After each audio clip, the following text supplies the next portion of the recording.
Bravo.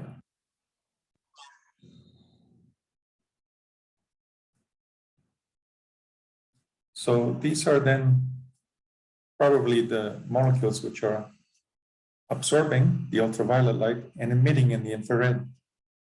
And they're probably large, as they found most of them are beyond 50 atoms in size, because the larger they are, the more long wavelength vibrational modes they would have. So the greater the dissipated structure. That doesn't happen on Earth at the time of the Archean because we had the water solvent. So we had an environment of water solvent in which we could pass the energy from the molecule to the water. But in this case, by making the molecule larger, just repeating the structure, making it larger, we're going to get a larger number of low frequency vibrational states. Let me put this in big here because we have it in small.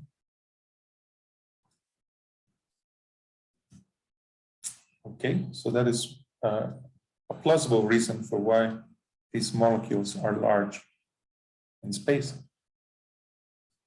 to increase the dissipation of the absorbed ultraviolet photon. Now, how are molecules made from hydrogen in space? Well, this also appears to be photon dominated. So as I mentioned, it would be almost impossible to form a star with pure atomic hydrogen because there's some repulsion between the hydrogen atoms, even if they have electrons and they're neutral on them. And that repulsion is through the electromagnetic force, which is much greater than the gravitational force. But if you can make these molecules, these hydrogen atoms into molecules, like H2 molecule, 2 atoms of hydrogen, then the shielding of the electrons and the proton charge seems to be greater, and the molecule is more neutral. And so there's less electromagnetic repulsion between different molecules. And so the molecules under gravitation can begin to collapse and form these stars. So how do we get from hydrogen to hydrogen molecule? Well, apparently, if you put this hydrogen atom under light, 121 nanometers, this 121 nanometers corresponds to the de-excitation of hydrogen itself. Okay?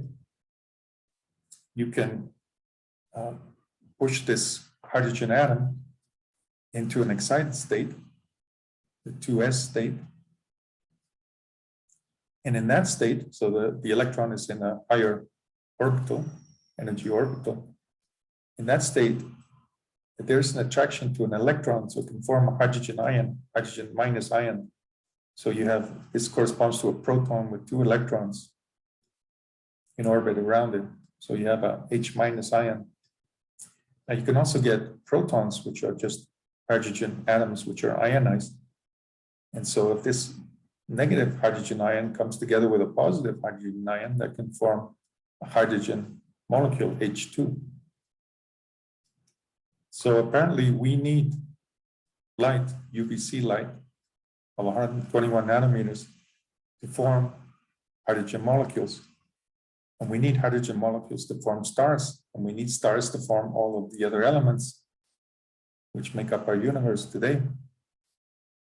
So this is an interesting problem then. At the beginning of the universe, there were no stars, but there was a lot of light. So it's an interesting question, and you can think about it, how the first stars would have been formed in the universe without any existing stars, but some light left over from the Big Bang. So what about the other molecules? For example, water, carbon dioxide, formaldehyde. How could they have been formed? Well, apparently after studying this in the laboratory, they also need photons of, let's say, 121 nanometers.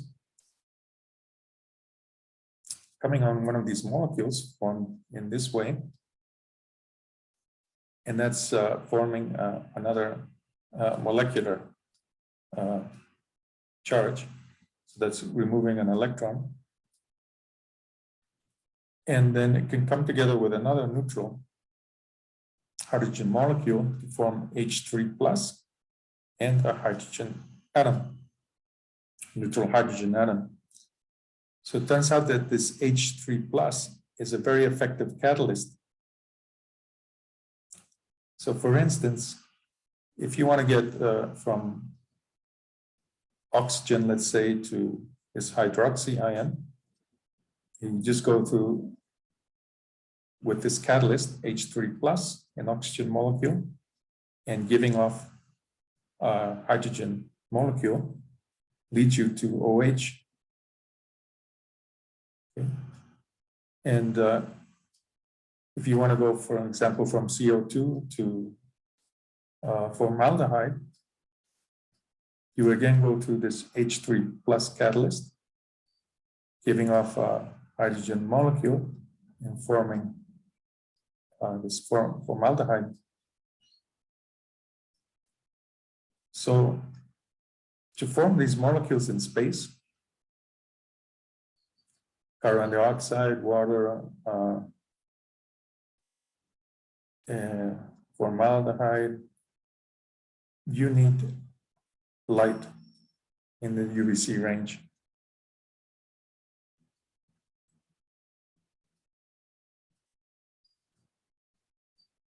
And now once you have some of these molecules formed, you can form even more complex molecules.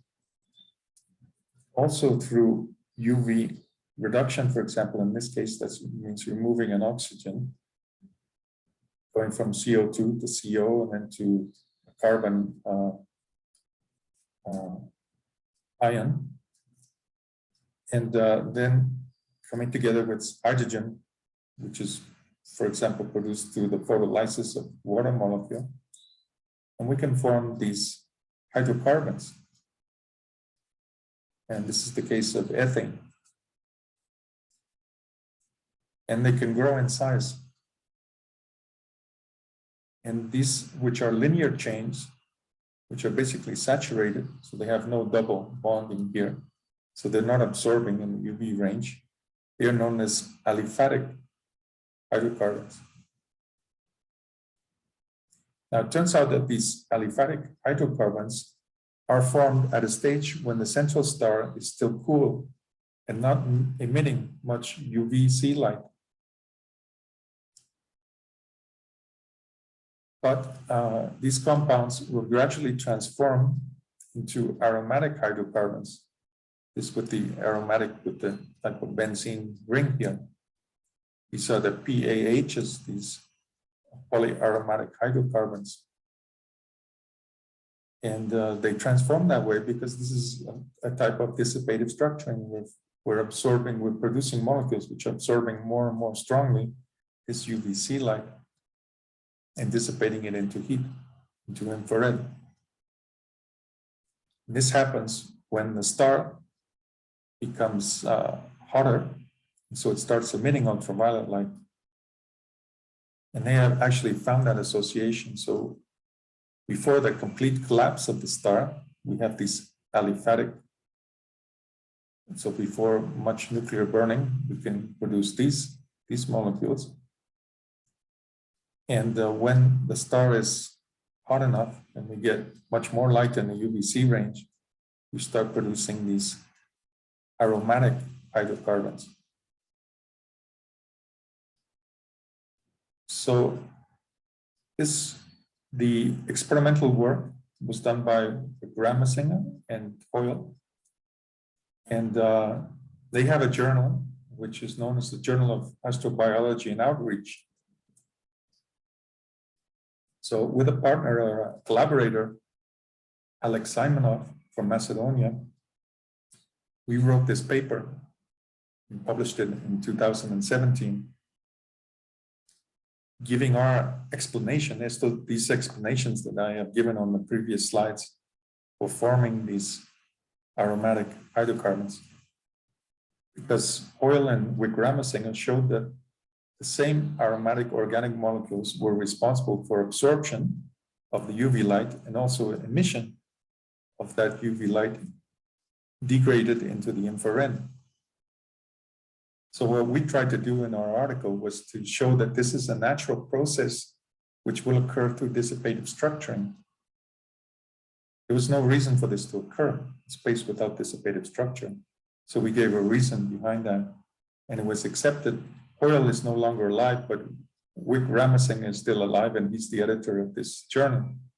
So he accepted our paper, so he is more or less in agreement with, or at least found it interesting, our explanation of what his astronomical data for the organic molecules in space were showing, the absorption in the ultraviolet and dissipation into the infrared. So now this is a picture, this is an actual picture of a protoplanetary disk around the star, which is just being formed. This was taken with the ALMA, which is 66 radio telescopes. They are in an array in the Chilean Atacama Desert. And they had actually detected these molecules in space, in this case through rotational emissions, which are in the micro wavelength range, the micron wavelength range. This star, HL Tauri, is at a distance about 445 light years from Earth. And each one of these rings here is eventually going to form into a planet. But the interesting thing is looking at the emission spectrums for the rotational bands of the molecules which are formed at different distances from the star. This is the kind of graph or table that they come up with. So the closer you're into the star, the hotter the temperature, and the farther out, the colder. And the closer in, the higher the density of the material. So at relatively high temperatures, 600 degrees Kelvin, and at high densities, 10 to the 10, this is in molecules per centimeter cubed, and we get the formation of water. So water is formed in the inner regions.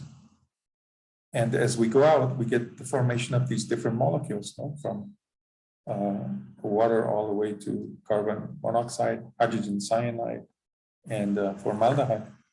So we can form these molecules through this dissipative structure.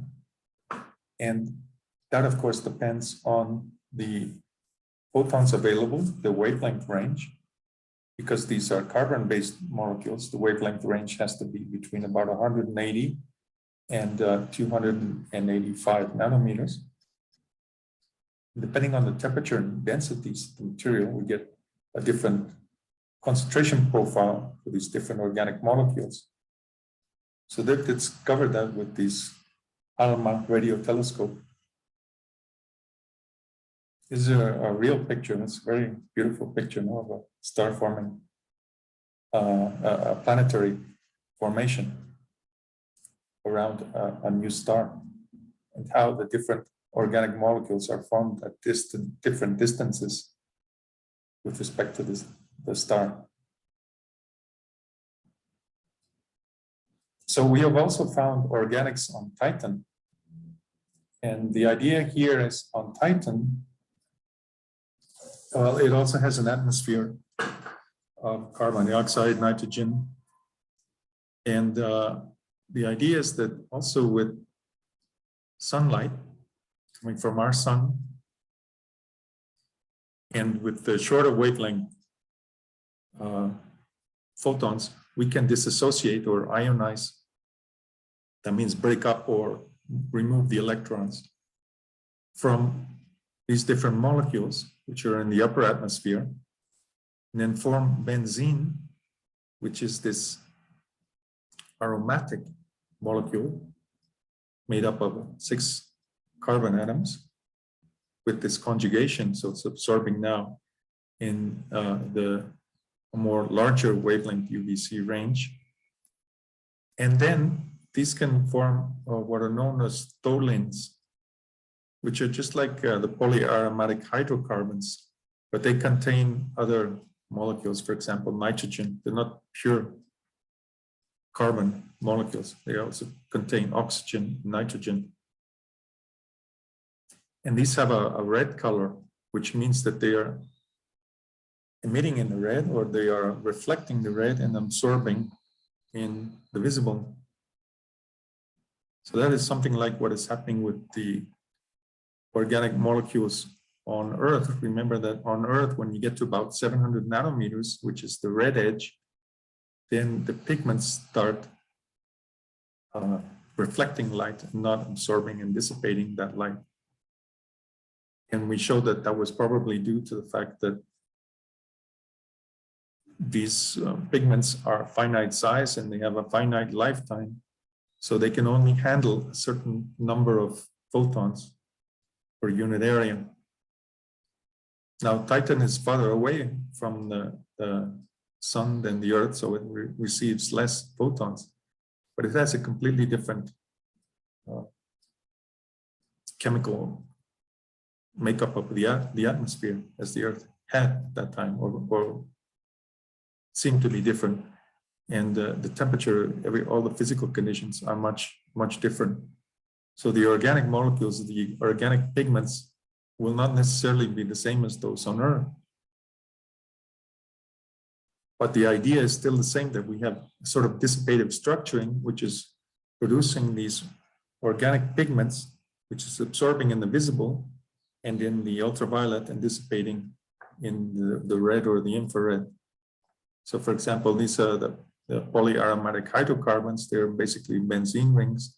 So they have more or less the absorption spectrum of benzene, which is a very strong absorption spectrum. And these are the toluenes. So these, as I mentioned, they have different atoms. So they can also have sulfur. For example, if there are volcanoes on the planet, then that volcano could be spewing out hydrogen sulfide. And that sulfur can form other associations. And so we could have a different array of pigments to those found on Earth, which are more suited to the physical and chemical environments of the planet, or the ultraviolet light which is coming off the star. So these toluenes are basically carbon atoms. So these are carbon atoms repeated. This is why the N is here, connected to nitrogen. But they make these pigments. So this is actually a real photo of the surface of Titan. And we see that these toluenes are reflecting in the red. And so probably we are having an array of different pigments in the ultraviolet and the infrared, which is causing this. So through dissipative structuring, we get these pigments which are producing entropy or dissipating. Now we also have methane and ethane, which are in fact liquid at these temperatures. So the temperature of Titan on the surface is about minus 180 degrees centigrade. And at those temperatures, methane and ethane are liquid. And in fact, in these pictures, which was taken with the Huygens probe, which actually landed on the surface of Titan, we see in fact that we have lakes made of methane and ethane. And we have also methane and ethane clouds. So we have, similar to the water cycle occurring on Earth, but this is the methane and ethane cycle. And these are transparent and visible. So it could be that methane and ethane are acting like the same solvent, water, to further dissipate from these toluenes and these polyaromatic hydrocarbons.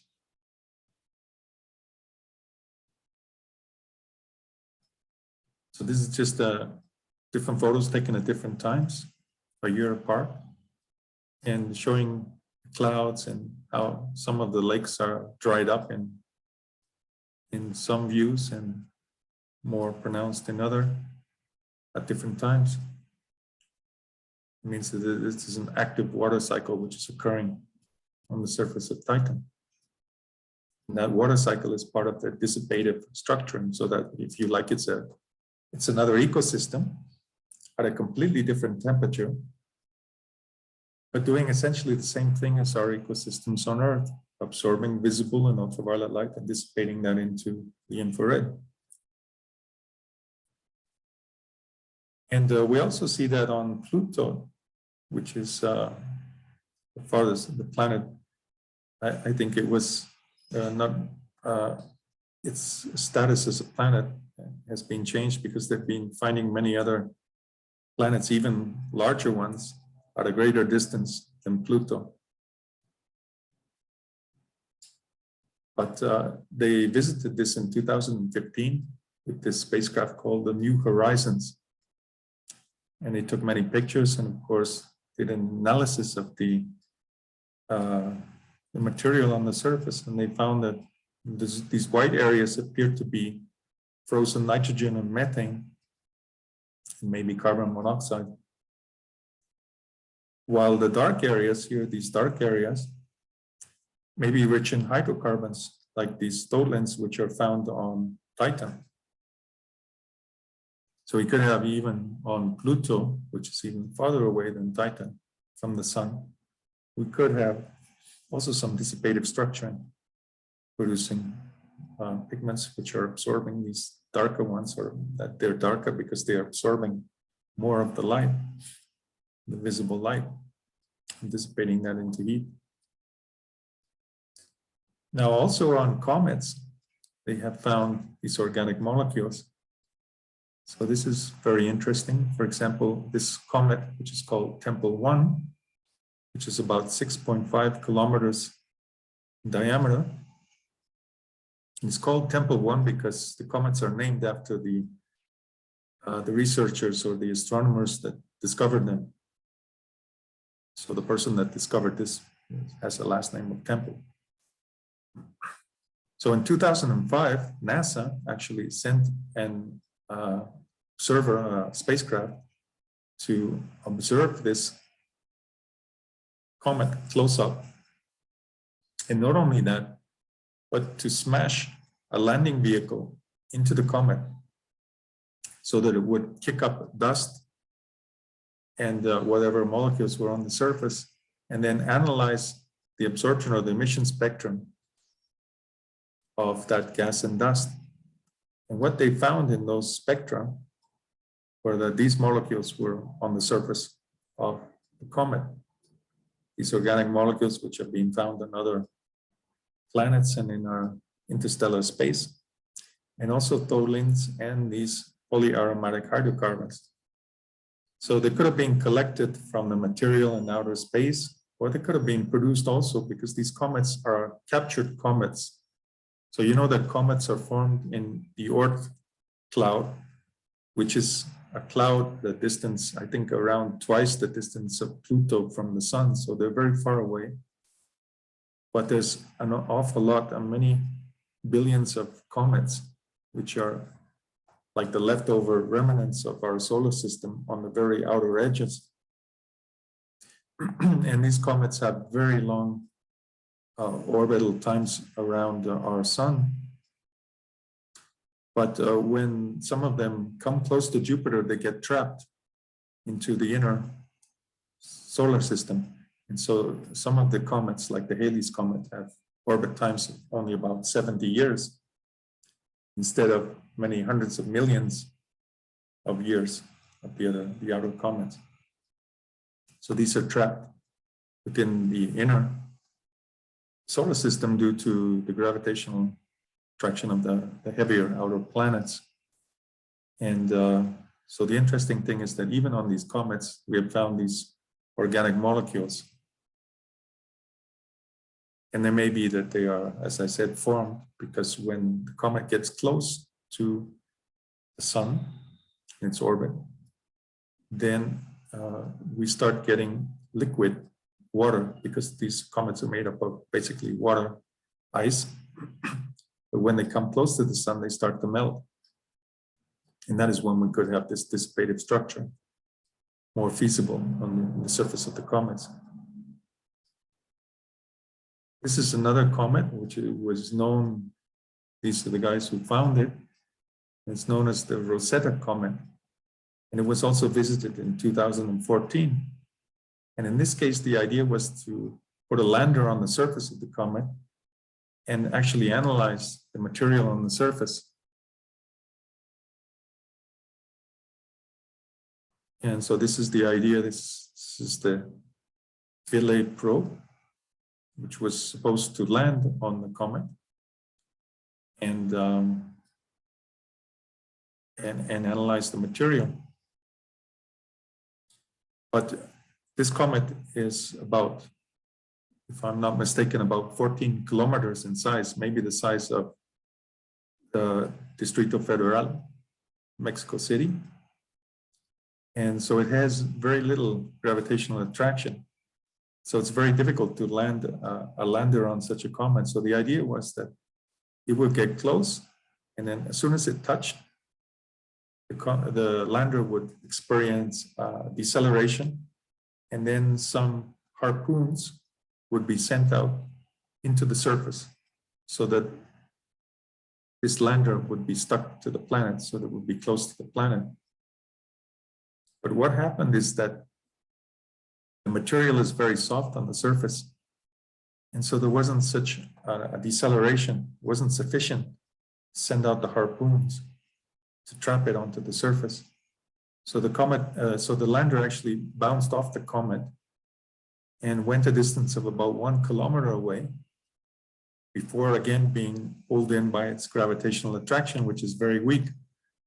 So they had a hard time figuring out what was happening, but finally they figured out that was happening. And it turned out that the second time that it touched down on the surface, it got stuck between some cliffs, so between rocks on the surface. And it got stuck in such a way that the solar cells were shielded by the rocks from the sun, so it didn't have much energy to perform the analysis. But they were still able to do an analysis. This is a close-up picture taken by the same probe on the surface of the comet. And they again found these polyaromatic hydrocarbons and these toluenes on the surface of this comet. So that seems to be something very general of all comets in our solar system. And they also found some other organic molecules for the first time on the surface of this comet.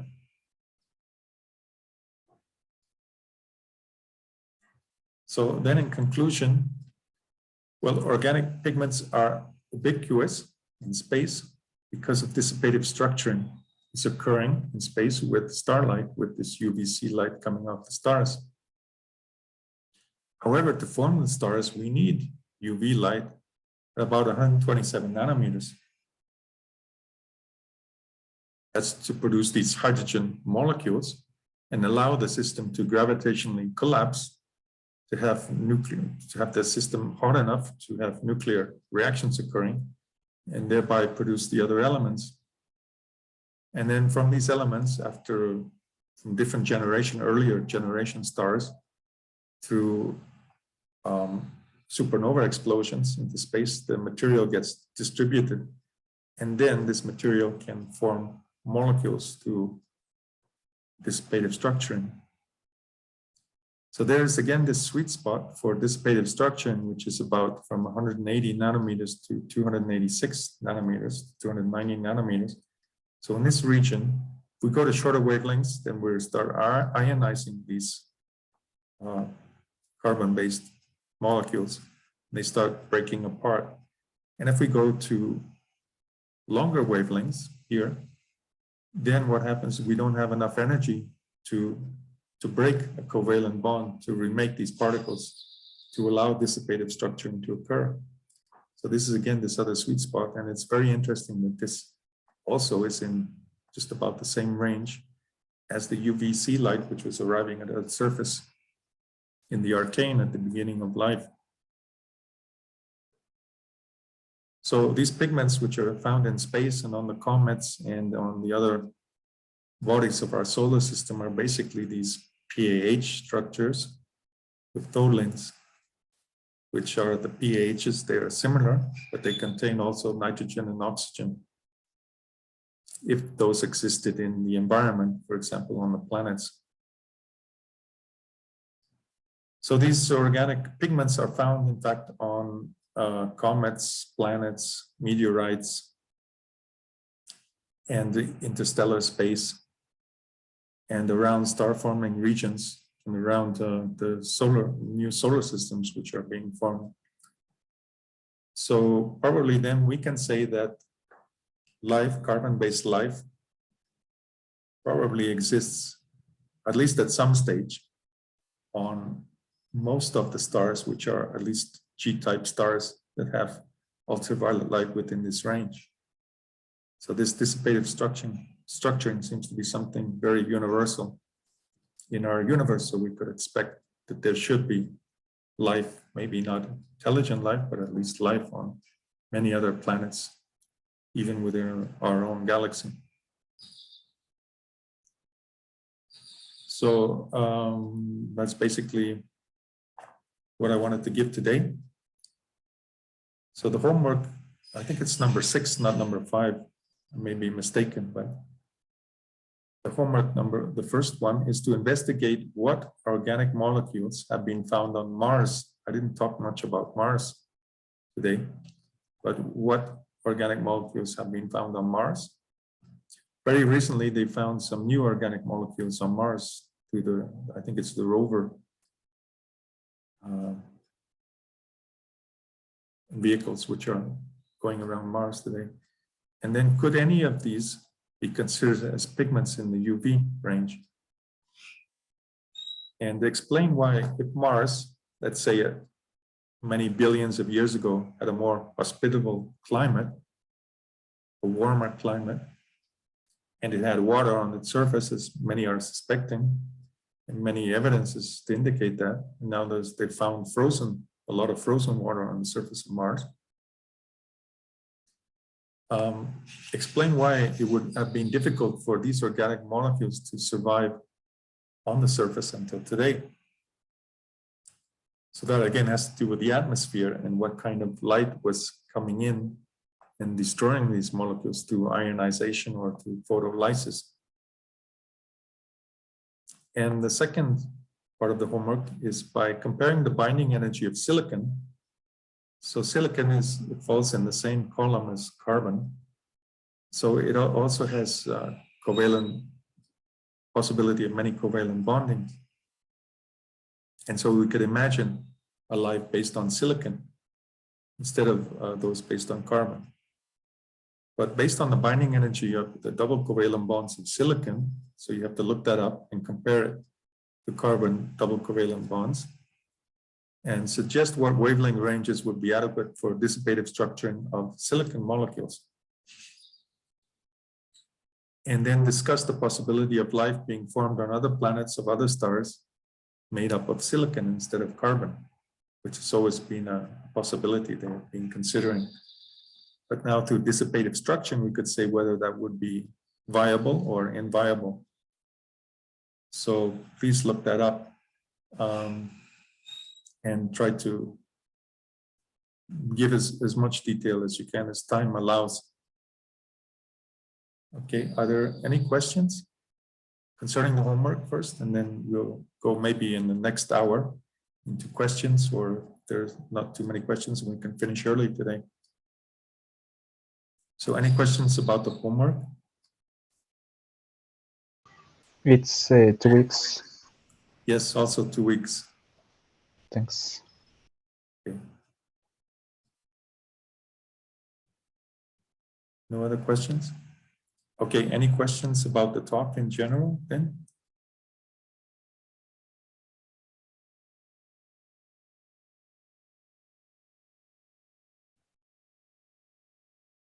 Maybe going through the slides, you have some question?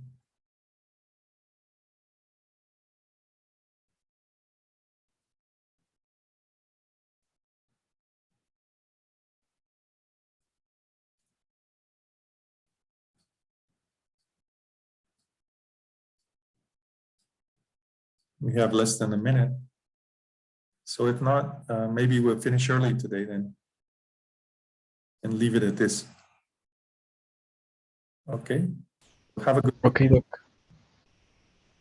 Have a good weekend. If you have any questions, send me an email. Okay, and I'm going to upload the videos very soon, so you can watch it again. Okay, thanks. Okay, thank you weekend. very much. So we'll see you in a week, See you. next Friday. See you. Thanks. Goodbye. Good weekend.